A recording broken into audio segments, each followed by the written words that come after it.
গাছে প্রচুর আঙ্গুর আসছে। আপনারা একটু লক্ষ্য করে দেখুন, গাছটা পাতা থেকে গাছের আঙ্গুরের সংখ্যা বেশি।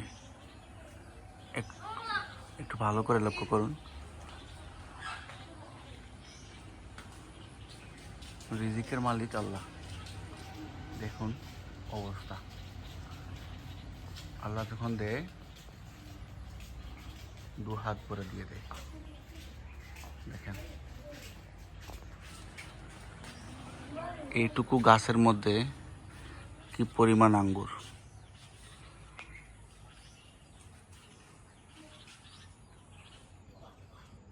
দেখেন এই যে প্রচুর আঙ্গুর।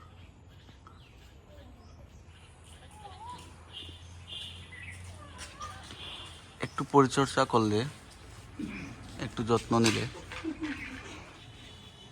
সব কিছুরই ভালো ফলন করানো সম্ভব।